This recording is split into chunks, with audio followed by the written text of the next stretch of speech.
तो स्वागत है आप सभी का हमारे आज की इस नए धमाकेदार वीडियो में। आज की इस वीडियो में हम देखने वाले कंप्लीट रासायनिक आबंध पूरा कवर करने वाले इस वीडियो में, यानी कि रासायनिक आबंध क्या है, कैसे रासायनिक आबंध बनता है, रासायनिक आबंध के प्रकार में आणविक आबंध क्या है, इसके लक्षण क्या है, गुण क्या है, उदाहरण क्या है, सहसंयोजक बंध क्या है, इसके प्रकार क्या है, इसके लक्षण क्या है, उप सहसंयोजक क्योंकि क्या है, इनके गुण क्या है, यानी कि कंप्लीट रासायनिक आबंध आज की इस वीडियो में हम कंप्लीट पढ़ने वाले हैं। इस वीडियो को लास्ट तक जरूर देखना अगर आप रासायनिक आबंध में आपको रासायनिक आबंध वीक है, क्योंकि इस वीडियो के बाद रासायनिक आबंध ही आपका सबसे मजबूत टॉपिक होने वाला है फ्रेंड्स। ओके, कॉपी पेन लेकर हो जाओ तैयार और हर एक पॉइंट को हमारे साथ पढ़ते चलो और लिखते चलो। और अपना ये जो टॉपिक है बहुत ही महत्वपूर्ण है, बहुत ही इंपॉर्टेंट है क्लास 11 केमिस्ट्री का।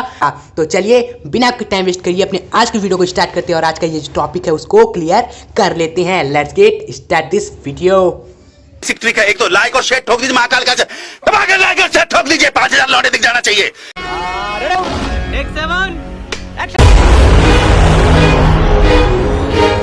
आज की इस पूरे एक ही वीडियो में हम रासायनिक आबंध का पोस्टमार्टम कर देने वाले हैं, एकदम बिल्कुल फील हो जाएगा आपको ये। आइए शुरू करते सबसे पहले कि भाई साहब समझते हैं कि यार ये रासायनिक आबंध बनता क्यों है, क्योंकि ना ये रासायनिक बंध बनता ना हमें पढ़ना पड़ता। आखिर बताइए सर कि ये बंध बनता क्यों है। तो ये वैसे ही बनता है जैसे आप बॉन्ड बनाते हो। हाँ वही बॉन्ड। अरे सर क्या कर रहे हो, राज खोलोगे हमारा। खैर छोड़ो, आइए टॉपिक पे आते हैं। तो जैसे कि आपने देखा होगा अपने लाइफ में, डेली लाइफ में आपने देखा होगा, आप किसी रिच पर्सन को देखते हो, कोई मान लो सक्सेसफुल इंसान आपको आप देखते हो तो आप सोचते हो कि यार ये कितना सक्सेसफुल है, इसके पास कितना पैसा है, गाड़ी है, बंगला है, सब कुछ है। तो आप भी सोचते हो ना कहीं मैं भी सक्सेसफुल हूँ, कहीं ना कहीं मैं भी वो चीज़ प्राप्त करूँ, वो चीज़ अचीव करूँ जो इसके पास है। तो आपके मन में ख्याल आता है और उसके लिए आप मेहनत करते हो, पढ़ाई करते हो और पूरा प्रयास करते हो। तो उसी तरह यहाँ पर तत्व भी होते हैं भाई। तत्व भी देखते हैं ना, स्थायी प्राप्त करने के लिए ही आबंध बनाते हैं। आप कैसे क्यों स्थायी प्राप्त करना चाहते हैं, क्या वो अस्थायी है? जी हाँ अस्थायी है। कैसे अस्थायी है ये समझाइए पहले। तो देखो यहाँ पर आपने अक्रिय गैसों का तो नाम सुना ही होगा। हाँ सर अक्रिय गैस का नाम सुना है, वही हीना, नीना और करीना, ये सभी तो अक्रिय गैसें हैं, आपने याद कराया था। तो बिल्कुल सही कहा है। तो अक्रिय गैस क्या होती है ना, वह स्थायी होती है। पर देखा गया, साइंटिस्टों ने यह देखा कि जो अक्रिय गैस है ना वह स्थायी है, वह स्टेबल है। जैसे एक सक्सेसफुल एक रिच मैन हो गया, उसी तरह यहाँ पर तत्वों की केस में जो अक्रिय गैस होती है वह स्थायी होती है, वह स्टेबल होती हैं। और क्यों स्टेबल होती है, आखिर उनके अंदर क्या खास बात थी कि वह स्टेबल थी? तो वो खास बात यह थी कि इनकी 72 कक्षा में देखा गया ना 8 इलेक्ट्रॉन है, यानी कि इनका अष्टक एक तरीके से क्या है दोस्तों पूरा होता है। आपका यहाँ पर हो गया नियान। अब नियान में आप इलेक्ट्रॉनिक विन्यास लिखते हो तो क्या होता है, 10 नंबर पे आता है तो 2,8, यानी कि यार नियान तो हमारा क्या है, स्टेबल है। नियान हमारा क्या है, स्टेबल है। और इसकी 72 कक्षा में देखो क्या है, 8 इलेक्ट्रॉन है। इसका मतलब कहीं ना कहीं तत्व का क्या है, 72 कक्षा में अगर 8 इलेक्ट्रॉन है ना तो वो तत्व क्या है, स्टेबल है। ओके, तो ये मतलब निकल कर आया यहाँ से स्थायित्व का। तो इसीलिए इसी कारण इसी वजह से हमारे दोस्तों जो प्रकृति में हमारे अगल बगल और भी सारे तत्व हैं, सोडियम हो गया, हाइड्रोजन, लिथियम, इन सारे तत्व क्या करते हैं ना, अन्य तत्व के साथ क्या करते हैं, इलेक्ट्रॉन के लेन देन से आबंध बनाते हैं। और इसी को ही हम क्या बोलते हैं, रासायनिक आबंध बोलते हैं। और आबंध क्यों बनाते हैं, क्योंकि यह भी क्या करना चाहते हैं, अपने कक्षा में 8 इलेक्ट्रॉन पूरा करना चाहते हैं, ताकि वह भी 8 इलेक्ट्रॉन पूरा कर ले। और जैसे अक्रिय गैस अपना लाइफ स्टेबल है उसका, और वह भी क्या हो जाए, स्टेबल हो जाए। इसलिए वो क्या करता है, आबंध बनाता है, इलेक्ट्रॉन लेन देन करता है, कैसे न कैसे ताम झाम कर वह भी अपना 8 इलेक्ट्रॉन पूरा करने की कोशिश करता है और रासायनिक आबंध बनाता है। तो ये मतलब हुआ रासायनिक आबंध आखिर बनता क्यों है। एक एग्जाम्पल भी हम आपको कराते थे जो हमने आपको बताया। जैसे आपने हीलियम का सुना ही होगा नाम, हीलियम क्या है, अक्रिय गैस है। हाँ सर अक्रिय गैस है। और इसमें क्या होती है, 2 इलेक्ट्रॉन होते हैं, 2 इलेक्ट्रॉन होते हैं। अच्छा, लेकिन सर आपने तो कहा था जो तत्व स्थायी होते हैं उनमें 8 इलेक्ट्रॉन होते हैं, उनमें 8 इलेक्ट्रॉन होते हैं 72 कक्षा में। लेकिन जरूरी नहीं है, इसलिए हमने यहाँ पर क्या लिखा है, समानता लिखा है। क्योंकि यार अपवाद है यहाँ पर अष्टक नियम का कि हीलियम में 2 ही इलेक्ट्रॉन होते हैं और ये स्टेबल होता है। तो ये भी इसलिए हमने यहाँ पर समानता लिखा है कि जो हर केस में ऐसा नहीं होता है। ओके, यहाँ पर हीलियम वाला केस निकल कर आ गया ना जिसमें 2 इलेक्ट्रॉन है फिर भी स्टेबल है। तो इसका मतलब कि इसके जो पड़ोसी में एक तत्व होता है हाइड्रोजन, जिसमें 1 ही इलेक्ट्रॉन होते हैं। तो ये भी क्या करना चाहता है ना, हीलियम की तरह बनना चाहता है, हीलियम की तरह देखता है यार ये तो स्टेबल है, मैं भी स्टेबल बनूंगा। और स्टेबल बनने के लिए ये क्या करता है ना, एक और हाइड्रोजन से जुड़ जाता है और H2 बना लेता है। और H2 में अगर आप देखोगे तो कितने इलेक्ट्रॉन हो भाई, हाइड्रोजन में एक इलेक्ट्रॉन, तो H2 में 2 इलेक्ट्रॉन हुए कि नहीं। और ये कैसा दोस्तों हो गया, हीलियम की तरह बन गया, हीलियम की तरह इसके पास भी 2 इलेक्ट्रॉन हो गए और ये भी स्टेबल बन गया। इसलिए आप देखते हो कि हाइड्रोजन गैस H2 लिखा जाता है और यही हमारा स्टेबल होता है, जबकि हाइड्रोजन तो तत्व है लेकिन स्टेबल फॉर्म क्या है इसका, H2 होता है। ओके, कि बाकी सारे कंपाउंड O2 आप देखते हो, H2O देखते हो, NaCl देखते हो, तो ये सभी तत्व, ये सभी यौगिक क्या है दोस्तों, स्थायी है। ये सभी क्या है, स्टेबल है। क्यों स्टेबल है, क्योंकि कहीं ना कहीं ये आबंध बना रहे हैं और आबंध बनाकर अष्टक पूरा कर रहे हैं, 72 कक्षा में 8 इलेक्ट्रॉन पूरा कर रहे हैं। तो ये रासायनिक आबंध का मतलब हुआ। और ये सभी यौगिक के बारे में अभी हम आगे देखने वाले हैं, एक एक कर कि आखिर ये कौन सा बंध बना रहे हैं, किस टाइप का बंध बन रहा है, आखिर ये 8 इलेक्ट्रॉन कैसे पूरा कर रहे हैं, ये अभी हम देखने वाले हैं। ओके, तो चलिए आगे बढ़ते हैं। अब यहाँ पर अगर वीडियो पसंद आई ना तो अभी से एक लाइक कर देना, क्योंकि आगे हम कंटिन्यू पढ़ाते चले जाएंगे तो कहीं आप भूल ना जाओ।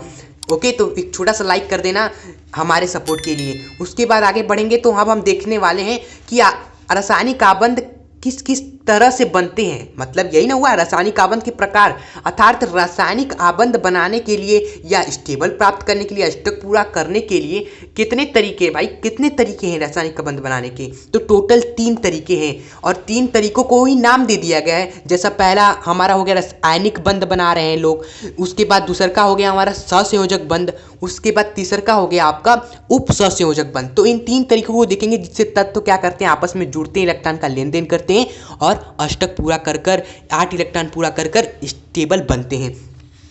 तो यहाँ पर सबसे जो पहला है आपका आयनिक आबंध, बोले तो द्विगुण सहसंयोजक बंध। ये क्या है दोस्तों, दूसरा नाम है इसका। कई बच्चे कंफ्यूज होते हैं कि यार द्विगुण सहसंयोजक बंध, आयनिक बंध अलग अलग है। नहीं, ये नाम अलग है लेकिन व्यक्ति एक ही है। सर, जो आपका जो पहला आपने कहा कि आयनिक बंध होता है, पहला रासायनिक बंध का प्रकार, आखिर ये आयनिक बंध में होता क्या है, आखिर क्या होता है आयनिक बंध में, तो इसको एक उदाहरण समझते हैं डेली लाइफ में। जैसे कि मान लीजिए आपके पास क्या है, 15 रुपये है, ओके, और आपके दोस्त के पास क्या है दोस्तों, 5 रुपये है ना। आप दोनों को क्या करना है, आपको भी एवं आप दोस्त को भी क्या करना है, 10 रुपये की कॉपी लेनी है। अच्छा, तो आप क्या करोगे भाई, आपका दोस्त है तो आप कहोगे यार तुम्हारे पास 5 ही रुपये है, मेरे पास 15 रुपये, 10 रुपये की कॉपी लेनी है। तो आप क्या करोगे, अपने में से 5 रुपया क्या कर दोगे, अपने दोस्तों को दे दोगे। तो इसके पास भी टोटल कितने हो जाएंगे, टोटल इसके पास भी 10 रुपये हो जाएंगे और आपने 5 रुपये दे दिए तो आपके पास भी 10 रुपये हो जाएंगे। आपने क्या देखा, आपने देखा कि यार एक व्यक्ति के पास, आपके पास क्या था, ज़्यादा था पैसा, आपके पास पैसा क्या था, ज़्यादा था, और आपके दोस्त के पास क्या था, कम पैसा था। तो आपने क्या कर दिया, अपने में से तो इसको दे दिया ताकि ये भी, इसके पास भी 10 रुपये हो गए, इसके पास भी 10 रुपये, आप आराम से क्या कर सकते हो, कॉपी ले सकते हो खुशी खुशी। ओके, तो इसी तरह आयनिक बंध में भी होता है। यहाँ पर इसमें होता क्या है ना, एक जो परमाणु होगा उसके पास इलेक्ट्रॉन क्या होंगे, अधिक होंगे, इलेक्ट्रॉन क्या होंगे, अधिक होंगे। लेकिन जो दूसरा होगा ना उसके पास इलेक्ट्रॉन की कमी होती है, उसके पास बेचारा गरीब होता है, उसको इलेक्ट्रॉन की कमी होती है। तो वही यहाँ पर वही काम होता है जैसे कि आपने किया। यहाँ पर पहला परमाणु क्या करता है, अपने पास से इलेक्ट्रॉन दे देता है जिसके पास कम है, बस काम खत्म आयनिक बंध का। तो यहाँ पर परिभाषा आप लिख सकते हो, परीक्षा में आ जाए कि परमाणुओं के बीच जब क्या हो, इलेक्ट्रॉन का क्या हो दोस्तों, स्थानांतरण हो, यानी कि एक परमाणु क्या करे, इलेक्ट्रॉन को उठाकर दूसरे परमाणु को दे दे। तो यही नहीं इलेक्ट्रॉन का स्थानांतरण हुआ, आपने 5 रुपये उठाकर अपने दोस्त को दे दिए, स्थानांतरित किया आपने 5 रुपये का। यहाँ पर इलेक्ट्रॉन क्या होते हैं, एक तत्व जिसके पास ज़्यादा है वह इलेक्ट्रॉन उठाकर दूसरे तत्व को दे देता है जिसके पास कम है, और यहाँ पर क्या बन जाता है, आयनिक बंध बन जाता है। इसका हम एग्जाम्पल देख लेते हैं धड़ाधड़, और भी बाकी बातें करते हैं इस बंध के बारे में। तो जैसा कि एग्जाम्पल आपको पता होगा, यहाँ पर आपने एक पढ़ा होगा यौगिक NaCl, सोडियम क्लोराइड। तो इसमें होता क्या है, सोडियम का अगर आप इलेक्ट्रॉनिक विन्यास लिखो, सोडियम के बारे में जानो कि यार इसमें इलेक्ट्रॉन आखिर कितने हैं, तो आप लिखोगे यार 11 नंबर पे आता है 2,8,1। अच्छा, उसके बाद क्लोरीन के बारे में अगर आप देखोगे तो क्लोरीन का होता है परमाणु क्रमांक 17, तो इसका इलेक्ट्रॉन वाइज लिखोगे 2,8,7। ओके, तो यहाँ पर हो क्या रहा है ना, यहाँ पर देखोगे कि यार सोडियम के पास एक इलेक्ट्रॉन क्या है, ज़्यादा है। ये क्या है दोस्तों, इलेक्ट्रॉन ज़्यादा है। क्यों, क्योंकि यार देख रहे हो ना, एक इलेक्ट्रॉन अगर ज़्यादा है, कैसे? क्योंकि यार एक इलेक्ट्रॉन अगर इसके पास नहीं रहा था तो इसका 8 इलेक्ट्रॉन पूरा रहता, आज तक पूरा रहता, तो ये स्टेबल रहता। इसके बाद क्लोरीन की बात करोगे तो क्लोरीन का देखोगे 7 इलेक्ट्रॉन है, अर्थात इसको एक इलेक्ट्रॉन अगर मिल जाए कहीं से तो इसका 8 इलेक्ट्रॉन हो जाएगा आज तक पूरा स्टेबल। ओके, तो यही यहाँ पर होता है कि यार सोडियम के पास एक इलेक्ट्रॉन ज़्यादा, इसके पास क्या है, एक इलेक्ट्रॉन क्या है दोस्तों, कम है, तो इनके बीच में क्या बन जाता है दोस्तों, आयनिक बंध बन जाता है। यहाँ पर सोडियम क्या करता है, अपना एक इलेक्ट्रॉन दोस्तों इस क्लोरीन को दे देता, उठाकर ऐसे दे देता है इलेक्ट्रॉन, और क्लोरीन के पास जो पहले यहाँ पर क्या थे, 7 ही इलेक्ट्रॉन थे ना दोस्तों, 7 ही इलेक्ट्रॉन थे ना, एक इलेक्ट्रॉन और आ जाता है और ये क्या बन जाता है दोस्तों, दोनों स्टेबल हो जाते हैं, इसका भी 8 इलेक्ट्रॉन, इसका भी 8 इलेक्ट्रॉन, और दोनों स्टेबल हो जाते हैं। और यहाँ पर इस तरफ प्लस माइनस का चार्ज लगा दो, क्योंकि भाई एक इलेक्ट्रॉन देगा तो इस पर पॉजिटिव आ जाएगा, ये लेगा तो इस पर नेगेटिव आ जाएगा। तो इस तरह इसका बनता है हमारा स्ट्रक्चर। एग्जाम में डेफिनेटली ये एग्जाम्पल लिख कर आना। उसके बाद एक और एग्जाम्पल देखते हैं आप, MgCl2। तो Mg की बात करें, यहाँ पर Mg के पास क्या होता है, 2 इलेक्ट्रॉन क्या होता है, ज़्यादा होता है। Mg के पास 2 इलेक्ट्रॉन ज़्यादा होता है। अब इसका बना लो इलेक्ट्रॉनिक विन्यास, तो आप देखोगे Mg के पास 2 इलेक्ट्रॉन ज़्यादा हैं, यहाँ पर 2 Cl है, अर्थात एक Cl इधर है, एक Cl इधर है, तो Mg के पास 2 इलेक्ट्रॉन ज़्यादा हैं, यहाँ पर 2 Cl इसके साथ है, तो होगा क्या है ना, Mg अष्टक पूरा करने के लिए ये 2 इलेक्ट्रॉन इस तरह इसको त्याग देगा, और ये त्यागा हुआ इलेक्ट्रॉन ये दोनों Cl ले लेते हैं दोस्तों। ओके, और यहाँ पर बंध बन जाता है। और Mg ने 2 इलेक्ट्रॉन देखा ना, 2 इलेक्ट्रॉन Mg के पास ज़्यादा था और दोनों इसने त्याग दिया था, इस पर +2 आ जाएगा, और इन दोनों ने एक इलेक्ट्रॉन ले लिया, यानी -1 आ जाएगा। तो ये हो गया दोस्तों आयनिक बंध। ओके, आइए अब देखते हैं आयनिक यौगिक क्या होते हैं। सिंपल सी बात है, जो आयनिक बंध से बनते हैं यौगिक, उन्हीं को हम क्या बोलते हैं, आयनिक यौगिक बोलते हैं। जैसे NaCl क्या है, आयनिक यौगिक है। MgCl2 क्या है, आयनिक यौगिक है। जो आयनिक बंध से बनते हैं, सिंपल वही क्या होते हैं, हमारे आयनिक यौगिक होते हैं। अब हो जाइए तैयार आयनिक यौगिकों के बारे में और भी अच्छी तरीके से, और भी गहराई में, और भी कंप्लीटली जानते हैं। ओके, क्योंकि कहीं ना कहीं ये सारी बातें आपको नहीं पता होंगी जो अभी हम आपको बताने वाले हैं, और काफ़ी जगह नहीं बताया जाता, जिससे बच्चे कंफ्यूज रहते हैं आयनिक यौगिक में, एक सहसंयोजक यौगिक में, बाकी वगैरह में। तो देखते हैं सबसे पहले क्या है लक्षण, गुण, विशेषता आयनिक यौगिकों की क्या होती है, या आयनिक बंध में क्या होता है, अर्थात आयनिक बंध के बारे में हम देखने वाले हैं इसके अंदर और डिटेल में। तो जो आयनिक बंध होता है, पहली बात में आपको नोट करना है, बहुत ही इंपॉर्टेंट बात है, आपको लिखनी है कॉपी में। जो आयनिक बंध होता है ना, वो प्रबल धन विकृति तत्व एवं प्रबल ऋण विकृति तत्व के बीच बनता है। और कई बार परीक्षा में पूछा गया है ये प्रश्न कि आयनिक बंध बताओ किसके बीच में बनता है, तो ये प्रबल धन विकृति एवं प्रबल ऋण विकृति तत्व के बीच में ही बनता है। अब आपके मन में क्वेश्चन आएगा, सर बताइए क्यों आखिर ऐसा होता है कि प्रबल धन विकृति तत्व एवं प्रबल ऋण विकृति तत्व जुड़ता है तभी आयनिक बंध बनता है, अन्यथा नहीं बनता है आयनिक बंध। देखो यहाँ पर, तो जो प्रबल धन विकृति तत्व होता है ना, उसका एक आपने पढ़ा होगा आवर्त सारणी में कि जो प्रबल धन विकृति तत्व होते हैं ना, इनके पास इलेक्ट्रॉन क्या होते हैं, ज़्यादा होते हैं, और इनके पास इलेक्ट्रॉन ज़्यादा होते हैं, इसलिए इनकी जो प्रवृत्ति होती है इलेक्ट्रॉन देने की प्रवृत्ति होती है।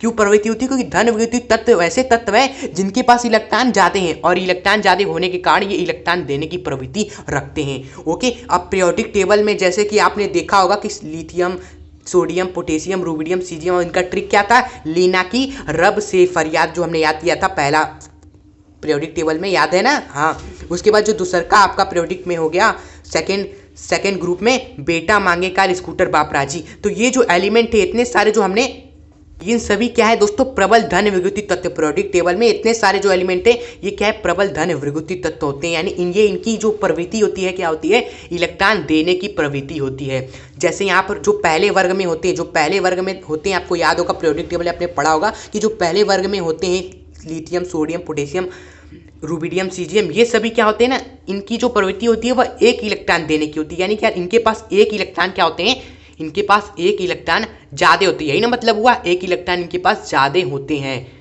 इसलिए ये एक इलेक्ट्रॉन देते हैं। और यहाँ पर बेटा मांगे कार स्कूटर बापराजी, इन सभी एलिमेंट के पास 2 इलेक्ट्रॉन ज़्यादा होते हैं, इसलिए ये 2 इलेक्ट्रॉन देते हैं। ये बात ध्यान रखिएगा।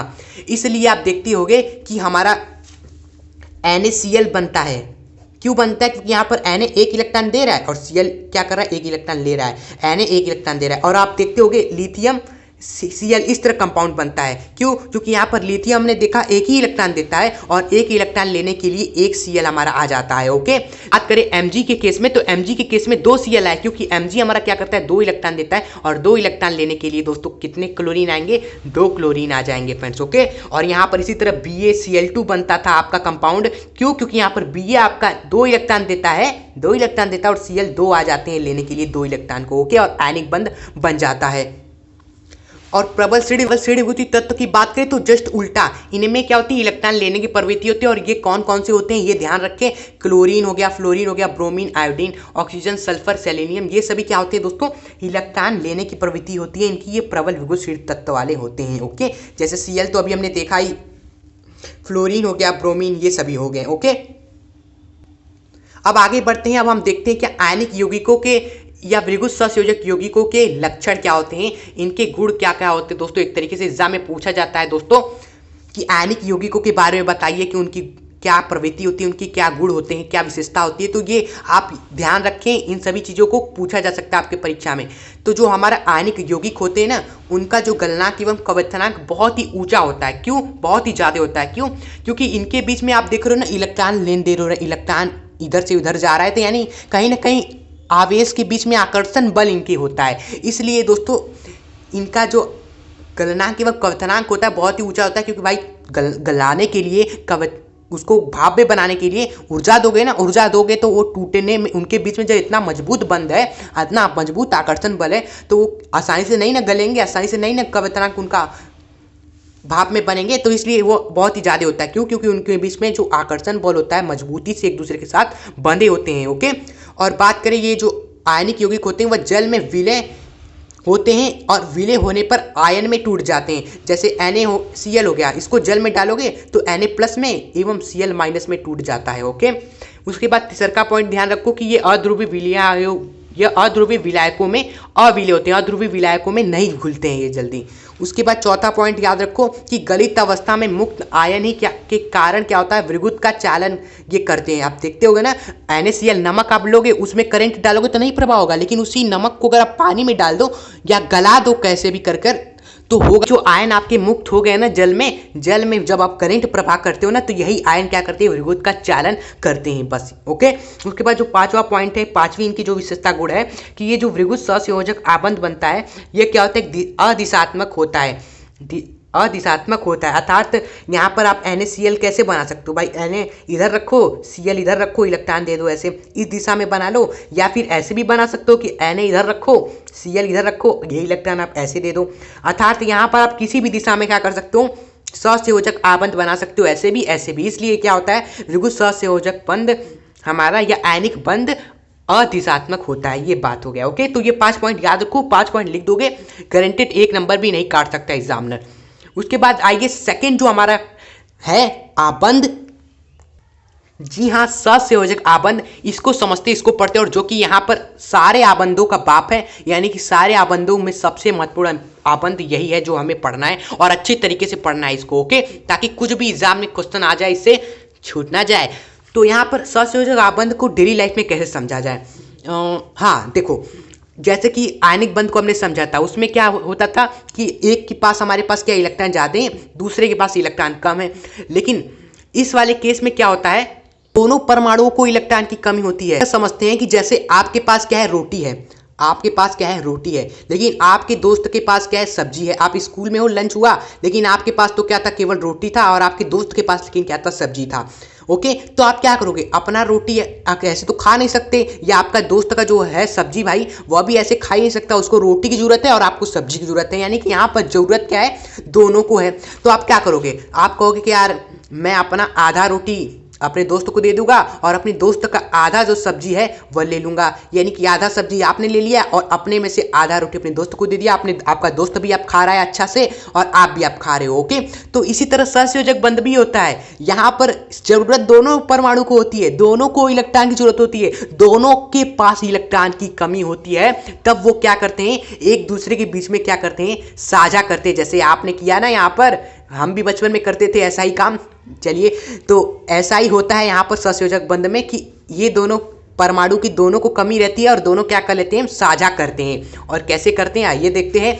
तो यहाँ पर बात लिखेंगे, यहाँ पर जब इलेक्ट्रॉन की कमी दोनों परमाणुओं को होगी तब वहां पर स्थायी प्राप्त करने के लिए तत्व क्या करेंगे, अष्टक पूरा, स्थायी प्राप्त करने मतलब कि अष्टक पूरा करने के लिए तत्व क्या करेंगे, एक दूसरे के बीच में इलेक्ट्रॉन का साझा करेंगे। यानी कि जब दो परमाणु, परिभाषा देखिए, जब दो परमाणु आपस में इलेक्ट्रॉन की साझेदारी द्वारा जब बंध बनाते हैं तो इसी बंध को हम क्या बोलते हैं, रासायनिक या कह सकते हो सहसंयोजक आबंध बोलते हैं। एग्जाम्पल से आइए समझते आइए। तो यहाँ पर एग्जाम्पल में हमने ले लिया ऑक्सीजन 2। तो सबसे पहले ऑक्सीजन का क्या लिखो, इलेक्ट्रॉनिक विन्यास लिखो, तभी मालूम चलेगा कि इसके पास कम है कि ज़्यादा है। ऑक्सीजन का इलेक्ट्रॉनिक विन्यास लिखेंगे, 8 परमाणु क्रमांक होता है तो 2,6। अच्छा सर, यहाँ 6 इलेक्ट्रॉन है और इसको तो क्या करना है, स्थायी प्राप्त करने के लिए अष्टक पूरा करना है। यानी कि यार इसको 2 इलेक्ट्रॉन कहीं से और चाहिए, 2 इलेक्ट्रॉन इसको क्या किए, चाहिए। ओके, और इसी तरह एक और ऑक्सीजन होगा, यहाँ पर एक और ऑक्सीजन को भी क्या चाहिए, 2 इलेक्ट्रॉन चाहिए। अर्थात यहाँ पर पहला जो ऑक्सीजन है, ओके, जो दूसरा ऑक्सीजन है, दोनों को क्या चाहिए, इलेक्ट्रॉन चाहिए। और कितने चाहिए, 2 इलेक्ट्रॉन चाहिए। तो इनके बीच में क्या होगा, इलेक्ट्रॉन का साझा होगा। इतना तो समझ में आया ना। 2 परमाणु के पास इलेक्ट्रॉन की कमी है, दोनों के बीच में जो आबंध बनेगा आप कैसा बनेगा, सहसंयोजक बंध बनेगा। इलेक्ट्रॉन की क्या होगी, साझेदारी होगी। अब साझेदारी कैसी होगी, कई बच्चे कंफ्यूज होते हैं यार कैसे साझेदारी कराएं, इसलिए उनका वीक रह जाता है ये कहीं ना कहीं। तो हमने यहाँ पर नोट पॉइंट में लिख दिया है, आपने कॉपी में नोट कर लेना कि साझेदारी कैसे होगा। भाई जितने इलेक्ट्रॉन की जरूरत है उतने ही इलेक्ट्रॉन दोनों परमाणु क्या करते हैं, बस साझा कर देते हैं, बात खत्म। अर्थात यहाँ पर एक ऑक्सीजन है, यहाँ पर एक ऑक्सीजन है, इस इलेक्ट्रॉन को क्या चाहिए, इस ऑक्सीजन को कितने इलेक्ट्रॉन चाहिए सर, 2 इलेक्ट्रॉन चाहिए। इस परमाणु को कितने इलेक्ट्रॉन चाहिए, 2 इलेक्ट्रॉन चाहिए। तो जितने इलेक्ट्रॉन की जरूरत होगी उतने ही इलेक्ट्रॉन क्या करेंगे, दोनों परमाणु साझा करेंगे। अर्थात 2 इलेक्ट्रॉन इसको चाहिए तो ये भी 2 इलेक्ट्रॉन यहाँ पे लगा देगा दांव पर, और यहाँ पर इसको भी 2 इलेक्ट्रॉन चाहिए तो ये भी दांव पर लगा देगा 2 इलेक्ट्रॉन, और यहाँ पर इन दोनों के बीच में 2-2 इलेक्ट्रॉन का इस तरह साझा हो जाएगा और ये बन जाएगा यहाँ पर O डबल बॉन्ड O, यानी कि सहसंयोजक बंद। और कैसा बंद है, यहाँ पर द्वि सहसंयोजक बंद इसको बोलते हैं दोस्तों। जब दो उदाहरण और भी प्रैक्टिस करते हैं, आइए N2 का एंड H2O का, इन दोनों का हम देखते हैं कि कैसे सहसंयोजक बंध बन रहा है। ओके, और पहले तो मान लो हमें मालूम ही नहीं है कि यार इनके बीच में सहसंयोजक बंध बनेगा भी कि नहीं बनेगा। सबसे पहले तो देखो कि आखिर केस क्या बन रहा है इसमें, वो कैसे मालूम चलेगा, इलेक्ट्रॉनिक विन्यास लिखो सबसे पहले। तो नाइट्रोजन होता है परमाणु क्रमांक 7, तो इसका इलेक्ट्रॉनिक विन्यास लिखेंगे, क्या आएगा, 7 है तो पहले 2 इलेक्ट्रॉन फिर 5 इलेक्ट्रॉन। अर्थात सर यहाँ पर इलेक्ट्रॉन की कमी है, क्यों, क्योंकि 8 इलेक्ट्रॉन होने चाहिए थे। कितने इलेक्ट्रॉन की कमी है, 3 इलेक्ट्रॉन इसको क्या चाहिए स्थायी बनने के लिए। इसी तरह एक और नाइट्रोजन है, यानी कि एक और नाइट्रोजन होगा, उसका भी 7 होगा, उसका भी 2,5 होगा, उसको भी क्या चाहिए, 3 इलेक्ट्रॉन चाहिए। अर्थात सर यहाँ पर इसको भी इलेक्ट्रॉन चाहिए, इसको भी इलेक्ट्रॉन चाहिए। अर्थात यहाँ पर क्या बनेगा, सहसंयोजक बंध बनेगा। और वो कैसा बनेगा, यहाँ पर एक नाइट्रोजन, यहाँ पर इलेक्ट्रॉन नाइट्रोजन। तो इलेक्ट्रॉन का हम साझा कराएंगे। अब कितने इलेक्ट्रॉन का साझा कराएंगे, हमने आपको बताया था इलेक्ट्रॉन का साझा हमारे दोनों परमाणु उतना ही करते हैं जितना उनकी जरूरत होती है। जैसे कि यहाँ पर नाइट्रोजन को, इसको भी 3 इलेक्ट्रॉन चाहिए, इसको भी 3 इलेक्ट्रॉन चाहिए, तो ये 3 इलेक्ट्रॉन अपना दांव पे लगा देंगे। तो यहाँ पर ये 3 इलेक्ट्रॉन ऐसे लिखाएंगे, ये 3 इलेक्ट्रॉन ऐसे दिखा देंगे। ओके, तो ये हो गया हमारा क्या, इन तीनों के बीच में ये साझा हो गया। यानी कि नाइट्रोजन एवं नाइट्रोजन दोनों के बीच में कितना बंध बनता है, 3 बंध बनता है। ओके, एक इलेक्ट्रॉन का साझा हुआ तो 1 बंध, 2 बंध और 3 बंध। ओके, और जिसको हम क्या बोलते हैं दोस्तों, त्रिसहसंयोजक आबंध भी बोलते हैं। त्रिसहसंयोजक आबंध भी इसी को ही हम बोलते हैं। ओके, तो फ्रेंड्स ये हो गया, हमने एक एग्जांपल देख लिया। अब कई बच्चे सोचेंगे सर इसके पास और भी इलेक्ट्रॉन होंगे ना, तो उसको भी दिखा दीजिए।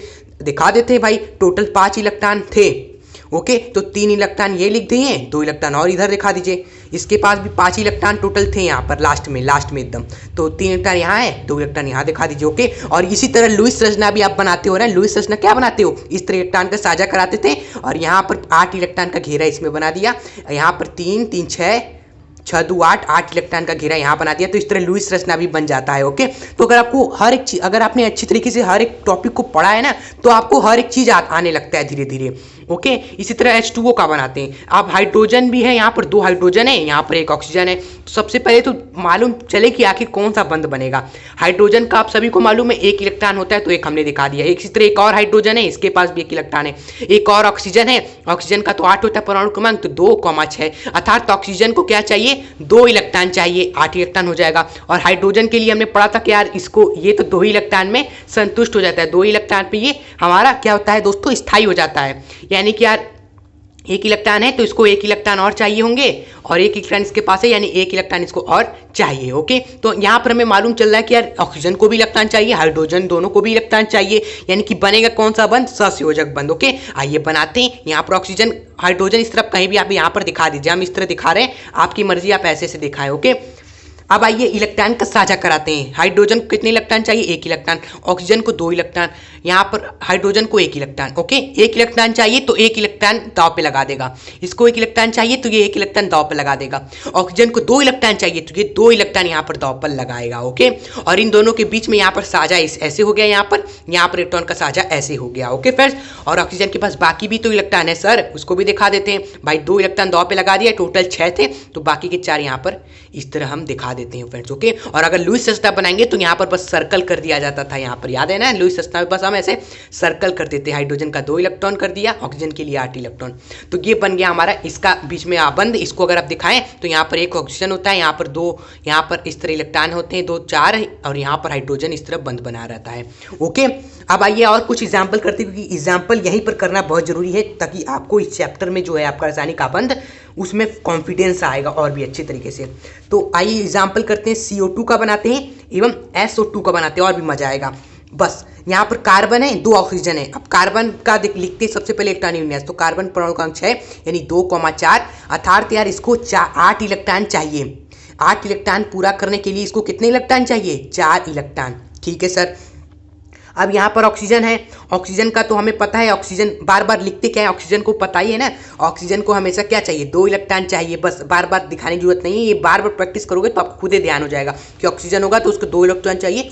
कार्बन का हमें नहीं मालूम था तो हमने यहाँ पर लिख दिया, तो हमें मालूम चला कि इसको 4 इलेक्ट्रॉन चाहिए, यानी ऑक्सीजन को भी चाहिए, कार्बन को भी चाहिए, इसका मतलब कि सहसंयोजक आबंध बनेगा। ओके, आइए परमाणु को पहले लिखते हैं, कार्बन है, ऑक्सीजन है, ऑक्सीजन है, ऑक्सीजन को 2 इलेक्ट्रॉन चाहिए तो 2 इलेक्ट्रॉन यहाँ दिखा दिया, ऑक्सीजन को 2 इलेक्ट्रॉन चाहिए तो 2 इलेक्ट्रॉन दांव पे लगा दिया, कार्बन 4 इलेक्ट्रॉन दांव पे लगाएगा ना, हाँ सर, क्योंकि इसको 4 इलेक्ट्रॉन चाहिए तो 4 इलेक्ट्रॉन यहाँ पर दिखा देते हैं। ओके, इस तरह दिखा रहे क्योंकि यार 2 इलेक्ट्रॉन साझा में लगा रहा है, तो 2 इलेक्ट्रॉन इधर दिखा दिए कार्बन के, 2 इलेक्ट्रॉन इधर दिखा दिया, और इस तरह यहाँ पर दोस्तों बंद, यहाँ पर साझा हो गया इलेक्ट्रॉन, यानी CO2 कैसा बंध बनता है, यहाँ पर कार्बन डबल बॉन्ड हो, क्योंकि यार यहाँ पर 2 इलेक्ट्रॉन का साझा डबल बॉन्ड, यहाँ पर 2 इलेक्ट्रॉन का साझा डबल बॉन्ड। ओके, और आप इसका लुईस सस्ता बनाओगे तो यही क्या कर दोगे, यहाँ पर इसको घिरा कर लोगे, यहाँ पर ऑक्सीजन के लिए घिरा कर लोगे। ओके, बस काम खत्म।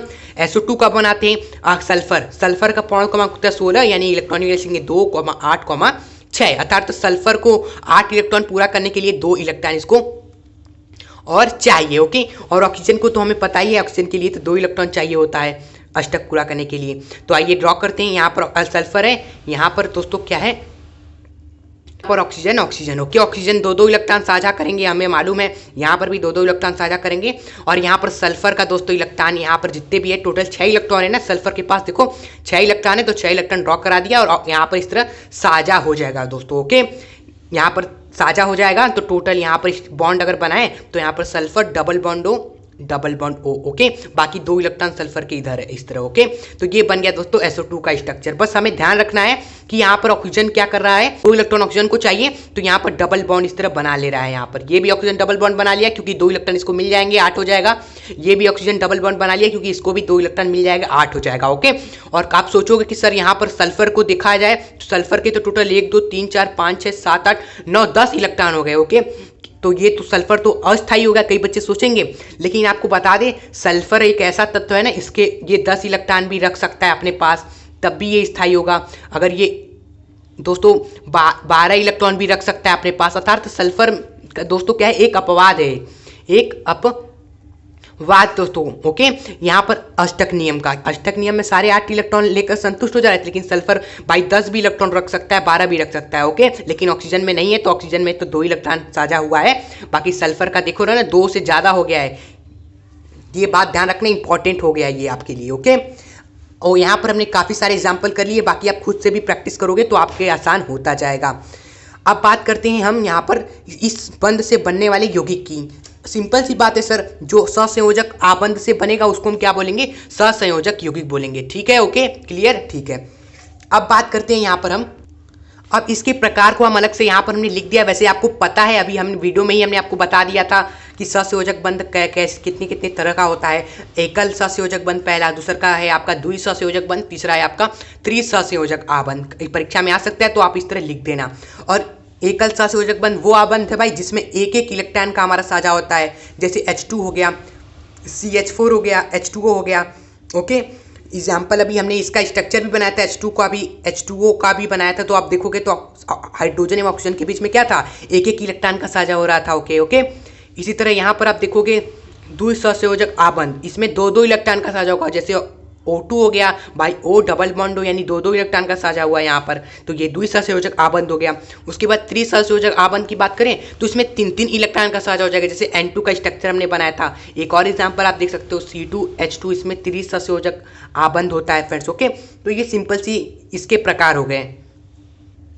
तो इसी तरह एक इंपॉर्टेंट पॉइंट हम यहाँ पर भी देखेंगे, जिस तरह हमने क्या दिखा था आयनिक आबंध में, देखा था कि आयनिक आबंध हमारा प्रबल धन विद्युतीय तत्व एवं प्रबल ऋण विद्युतीय तत्व के बीच में बनता था, लेकिन हमारा जो सहसंयोजक आबंध है यह अधातुओं के मध्य ही बनता है। जैसे कि हम स्ट्रक्चर भी आपने देखा, H2 हो गया, H2O हो गया, तो यहाँ पर हाइड्रोजन हो गया, ऑक्सीजन हो गया, ये सभी क्या अधातु है दोस्तों, अधातु। जैसे आपका हो गया यहाँ पर स्ट्रक्चर अभी हमने बनाया था क्या, CO2 हो गया, SO2 हो गया, तो ये सभी क्या अधातु है, दोनों के दोनों परमाणु अधातु ही है इसमें। ओके, तो इसलिए यहाँ पर हमने यह बात लिखा कि सहसंयोजक आबंध अधातु के मध्य बनता है। एग्जाम में आ सकता है तो आपको पता होना चाहिए कि ये आबंध आखिर किसके बीच में बनता है। सहसंयोजक यौगिकों के गुण। ओके, 4 ही पॉइंट आप बस देखना है आपको, उसके बाद हम सहसंयोजक बंध खत्म हो गया है आपका। ओके, सहसंयोजक जो यौगिक होते हैं ना, उनका गलनांक एवं क्वथनांक क्या होता है, कम होता है। और इसके पहले वाले में हमने पढ़ा था कि यार जो आयनिक यौगिक होते हैं उनका जो हमारा गलनांक एवं क्वथनांक होता है वो उच्चतम होता है। तो इस तरह पिछले वाली चीज़ों को भी साथ साथ हम रिवाइज करते चल रहे हैं, रिकॉल करते चल रहे हैं। ओके, उसका बाद दूसरा का जो पॉइंट है यार, यहाँ पर लिखा हुआ है कि जल में अविलय होते हैं। ये क्या होते हैं, जल में अविलय होते हैं, लेकिन जो आयनिक यौगिक होते हैं वो जल में विलय होते हैं। तो अगर आयनिक यौगिकों के बारे में पढ़ लिया है ना, तो ये गुण वाला बस उसका उल्टा ही है बस। ओके, तो ये जल में अविलय होते हैं लेकिन अध्रुवीय विलायकों में विलय होते हैं, जस्ट उसका उल्टा।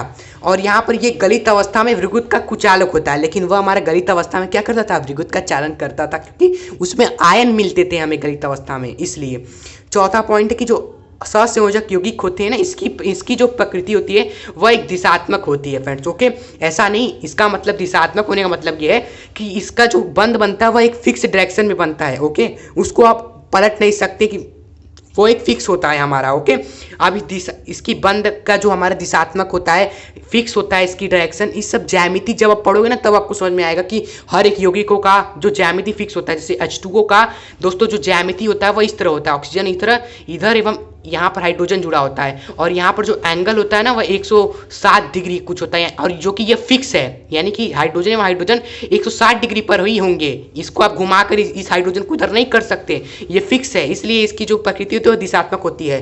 तो ये ध्यान रख के चले बातें। ओके, बाकी आगे और भी क्लियर होता जाएगा जब चैप्टर को आप पढ़ोगे। उसके बाद आइए शुरू करते हैं अब हम आपका उप सहसंयोजक बंध। आपका सहसंयोजक बंध खत्म, बाय बाय, टाटा, गुड बाय, गया।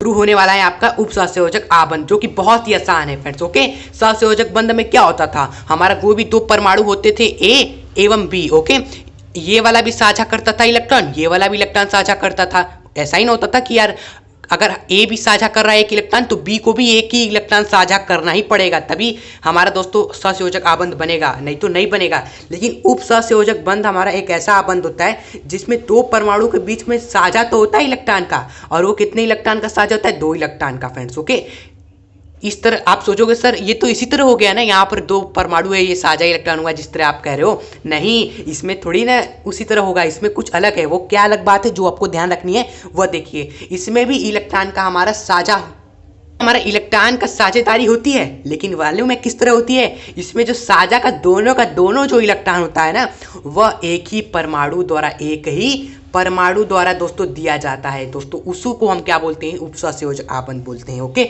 और इसे इस तरह तीर द्वारा दिखाते हैं दोस्तों, इस तरह तीर दिखा देते हैं जहां पर ये बंध बनता है। जैसे कि यही उदाहरण ले लेते हैं, यहाँ पर एक परमाणु ए है, यहाँ पर एक परमाणु है, इसमें दोस्तों 2 इलेक्ट्रॉन का साझा होगा, लेकिन ये दोनों इलेक्ट्रॉन मान लो दोस्तों एक ही परमाणु के होंगे, यानी कि ए एक परमाणु है, उसका 2 इलेक्ट्रॉन है, यही अपना इलेक्ट्रॉन साझा पे देगा, बी अपना इलेक्ट्रॉन नहीं देगा फ्रेंड्स। ओके, यहाँ पर बी भी देता था, सहसंयोजक आबंध में ए दे रहा है तो बी भी दे रहा है, लेकिन केवल एक ही परमाणु क्या करेगा, 2 इलेक्ट्रॉन का साझा करेगा। बस ये ध्यान रखना है, बस काम आपका खत्म हो जाएगा। ओके, यहाँ पर अगर बंध दिखाएंगे तो ये बंध कैसे बनेगा, ए इस तरह तीर दिखा देंगे बी के बीच में, ये दोनों को इलेक्ट्रॉन दोस्तों दे दिया। ओके, अब ये कहाँ कहाँ मिलता है तो कुछ कंपाउंड आपको ध्यान रखने, ये एक हो गया और एक हो गया हमारा O3। इन दोनों कंपाउंड में दोस्तों उपसंयोजक बंध बनता है। कैसे बनता है हम आपको दिखाते हैं। ये देखिए NH3 आप पहले ड्रॉ कर लीजिए, यहाँ पर नाइट्रोजन है, ये हाइड्रोजन, ये हाइड्रोजन, ये हाइड्रोजन इस तरह जुड़ा होता है इससे। BF3 की बात करें तो उसमें भी यहाँ पर ये F और यहाँ पर ये F। ओके, बात करें यहाँ पर इसके पास यहाँ पर एक खाली क्या होता है दोस्तों, आर्बिटर होता है, और इस नाइट्रोजन के पास क्या होता है ना, 2 लोन पेयर, 2 इलेक्ट्रॉन होते हैं। कैसे सर, अरे नाइट्रोजन का इलेक्ट्रॉनिक विन्यास देखो 2,5 भाई 3 एक इलेक्ट्रॉन यहाँ पर साझा कर दिया है, एक इलेक्ट्रॉन यहाँ पर साझे में लगा दिया, एक इलेक्ट्रॉन 3 इलेक्ट्रॉन टोटल दाव पे लगा दिया, तो बचे कितने 5 - 3 2 इलेक्ट्रॉन, यानी कि 2 इलेक्ट्रॉन इसके पास अभी भी है। और यही 2 इलेक्ट्रॉन क्या करता है ना, यहाँ पर देखता है BF3 के पास यहाँ पर खाली क्या है, ऑर्बिटल है, तो 2 इलेक्ट्रॉन इस तरह इसको साझा में दे देता है अपना। ओके, और यहाँ पर क्या बन जाता है, उपसंयोजक बंध बन जाता है, क्योंकि यहाँ पर दोनों इलेक्ट्रॉन केवल एक ही जो हमारा अणु था NH3 वही दिया है। ओके, तो ये ध्यान रखना है। उसके बाद O3 में भी इसी तरह बनता है। O3 हमारा O2 की तरह होता है। जैसे O2 में क्या होता था, O डबल बॉन्ड O होता था, और यहाँ पर इस तरह इलेक्ट्रॉन होते थे हमारे 4, ये इसके पास भी 4, इसके पास भी 4, ये हमने 4 इलेक्ट्रॉन दिखा दिए, इसके पास भी 4 एवं इसके पास भी 4 इलेक्ट्रॉन होते थे, यही होता था। लेकिन यहाँ पर O3 है, यानी कि एक ऑक्सीजन और आ गया भाई, एक ऑक्सीजन यहाँ पर और आ गया, तो इसको इलेक्ट्रॉन कहाँ से मिलेगा, जी हाँ, ये जो इसके पास हमारे इलेक्ट्रॉन है ना, इस ऑक्सीजन के पास, ये 2 इलेक्ट्रॉन क्या करेगा, इसको दे देगा, क्योंकि ऑक्सीजन को 2 इलेक्ट्रॉन चाहिए, हमें मालूम है ना, 2 इलेक्ट्रॉन चाहिए। अब साझा तो होगा नहीं कि यार ये भी इलेक्ट्रॉन इसको चाहिए, ये कहाँ से देगा, तो यही क्या करता है, 2 इलेक्ट्रॉन इस तरह उपसंयोजक बंध बनाकर इस तरह इसको दे देता है। ओके, तो ये वहां पर हमें क्या दिखने को मिलता है, उपसंयोजक बंध दिखना है, क्योंकि यहाँ पर दोनों इलेक्ट्रॉन इसको चाहिए थे, और दोनों इलेक्ट्रॉन कैसे मिले दोस्तों, दूसरे ऑक्सीजन परमाणु ने इस तरह दे दिए, साझा में दे दिए, ये साझा में नहीं लगाया, ये दोनों इलेक्ट्रॉन एक ही परमाणु ने क्या किए, दोनों इलेक्ट्रॉन साझा में लगाकर इसको दे दिया, और उपसंयोजक बंध यहाँ पर बन गया। तो ये 2 महत्वपूर्ण उदाहरण थे, बस आपको यही 2 याद रखने हैं, और इसका दोस्तों परिभाषा याद रखना है कि कैसे बनता है, ये समझना है। ओके, आई होप आपको समझ में आ गया होगा उपसंयोजक बंध क्या होता है, कैसे बनता है, और उसका उदाहरण भी समझ में आ गया होगा कैसे वहां पर उपसंयोजक बंध इनमें बना है। तो बस फिनिश ही होने वाला है आपका सारे आबंध, बस ये 2 पॉइंट है, 2 चीज़ें हैं जो आपको ध्यान रख के चलिए, पढ़ना है एवं इसको नोट भी कर लेना है। ओके, बाकी नोट्स तो आपको पता ही है कहाँ मिलेगा, डिस्क्रिप्शन बॉक्स में। यहाँ पर देखिए, वही इस बंध द्वारा जो निर्मित यौगिक होते हैं उन्हें हम क्या बोलते हैं, उपसंयोजक यौगिक बोलते हैं। ओके, और उपसंयोजक यौगिक के गुण लक्षण पूछ लेता है कई बार परीक्षा में, तो ये आप 4 ही पॉइंट है, बस बहुत ही आसान है। क्या है कि पहला में गलनांक एवं क्रमथनांक क्या होता है, इनका आणिक यौगिकों से कम होता है, लेकिन सहसंयोजक यौगिकों से क्या होता है, ज़्यादा होता है फ्रेंड्स। ओके, और वही बात ये जल में अविलेय होते हैं, लेकिन अध्रुव विलायकों में विलेय होते हैं, बिल्कुल सहसंयोजक यौगिक की तरह, वही पॉइंट छाप दिया है। उसके बाद तीसरा का है आपका गलित अवस्था में ये क्या करते हैं, विद्युत का चालकता क्या होती है, इनकी मध्यम होती है, ना ज़्यादा ना अधिक होती है, ना सबसे बढ़िया चालक होते हैं, ना सबसे घटिया चालक होते हैं, इनकी जो चालकता होती है वह मध्यम होती है। और उपसंयोजक यौगिक की जो हमारी दोस्तों प्रकृति होती है वह दिशात्मक होती है, यानी इसमें भी फिक्स होता है, क्योंकि इनकी जो ज्यामिति होती है ना वह निश्चित होती है, इसलिए इनकी जो प्रकृति है आबंध की वह हमारा क्या है दोस्तों, दिशात्मक होता है, उसको आप बदल नहीं सकते फ्रेंड्स। ओके, तो ये रहे हमारे पूरी वीडियो जिसमें हमने तीनों आबंध को समझा, सहसंयोजक, आयनिक बंध, उपसंयोजक बंध, तीनों को और हर एक पॉइंट को क्लियर करते चले गए, और इसका अच्छे तरीके से आई होप आपने नोट्स भी बना लिया होगा। ओके, तो आज की इस वीडियो को यहीं पर करते हैं। वीडियो काफ़ी लंबी थी, आपने यहाँ तक साथ बनाया, आपका इसलिए वीडियो को पूरा देखने के लिए धन्यवाद तहे दिल से। और वीडियो पसंद आई हो तो प्लीज़ इस वीडियो को एक छोटा सा लाइक करके, चैनल पे नए हो तो सब्सक्राइब करके, बेल नोटिफिकेशन आइकन पर क्लिक करके ऑल पर कर दीजिएगा, ताकि ऐसे और भी वीडियोस आएंगे महत्वपूर्ण से महत्वपूर्ण, जो आपको टाइम टू टाइम हमेशा मिलती रहे। तो लाइक शेयर दोस्तों को जरूर करें और चैनल को सब्सक्राइब करना बिल्कुल भी ना भूलें फ्रेंड्स। ओके, तो आप मिलेंगे से नेक्स्ट धमाकेदार वीडियो के साथ। आज के लिए इतना ही। ये रहे कुछ वीडियोस जिन्हें आप देखकर और भी चीज़ें सीख सकते हो। यहाँ पर फॉर्मल आवेश वगैरह सीख सकते हो इस लेफ्ट वाले वीडियो से, और यहाँ राइट वाले वीडियो को क्लिक करके आप पीरियोडिक टेबल याद कर लो ट्रिक से, जो हमने आपको इस वीडियो में बताया है। तो मिलेंगे नेक्स्ट वीडियो में। जय हिंद, जय भारत।